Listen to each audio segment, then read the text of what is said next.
he slammed my face into the plate, the taste of blood mixed with overcooked meat. My ears rang, my vision blurred. And then, laughter. Mom smirked, fork still in her hand. "At least now you're worth looking at." Dad leaned back in his chair, smug, satisfied. "She has no value. Just a prop at my table." They didn't know what I had already set in motion.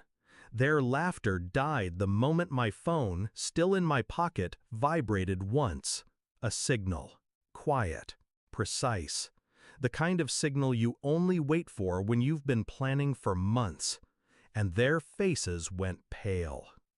I used to believe in family. I used to think blood meant something. But growing up in their house, blood only meant one thing. Mine. Spilled for their amusement. Every bruise was entertainment. Every broken bone was a joke. And every tear I shed was proof I was weak. For years, I told myself they'd change. That maybe, if I succeeded, they'd see me differently. I graduated top of my class. They called it luck. I saved money, secretly, working 2 jobs. They called it selfish. And when I finally got an offer to build my own life, a small house, my own career, they demanded I handed it over. Not asked, demanded. Because, as Dad put it, everything you are, everything you earn, belongs to us. The night he broke my ribs for refusing, I made my decision. That was the night the revenge began. I didn't fight back with fists. That would have been pointless. They lived on dominance, violence, fear.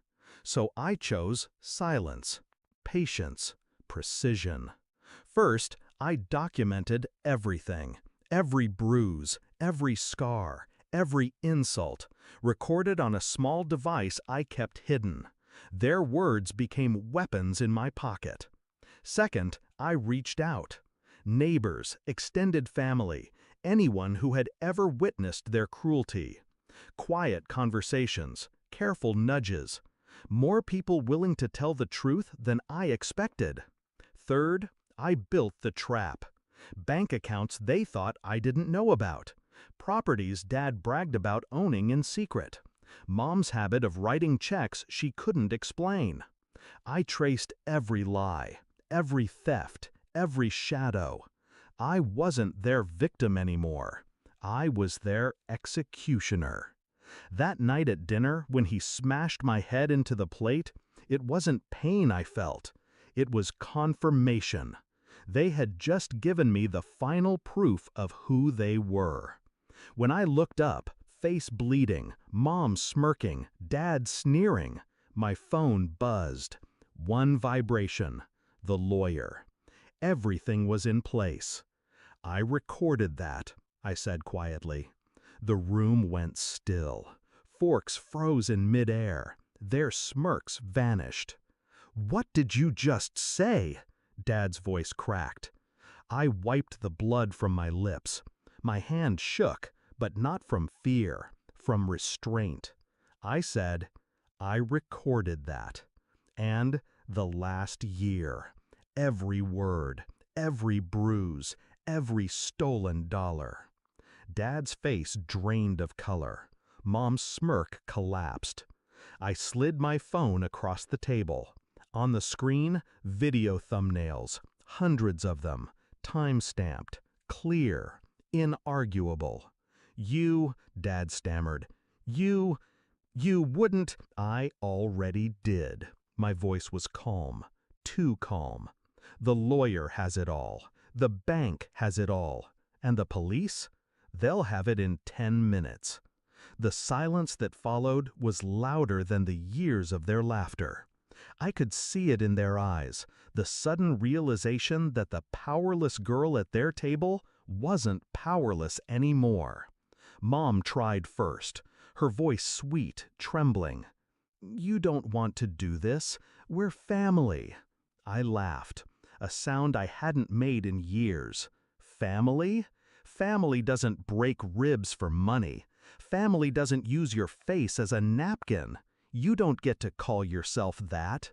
Dad slammed his fist on the table, but it was hollow now. "You'll ruin us!" I leaned forward, my face still streaked with blood, and whispered, "That's the point."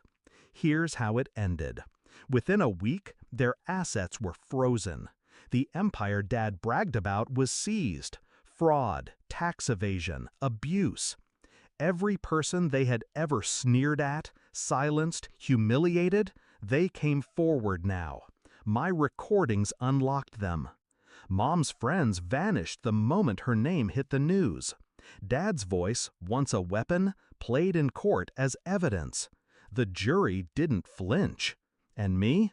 I walked into that courtroom, scars visible, ribs still healing, and I didn't hide anymore.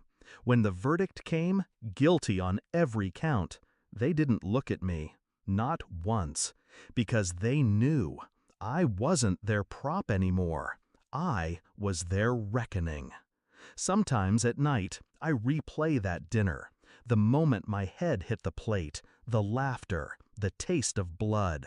And then I replay the silence after my words, the fear in their eyes, the way the power shifted, instantly, forever. That's the moment I live for. Not the pain, not even the revenge, the silence. The silence when monsters realized the prey they fed on just set fire to the cage and walked out.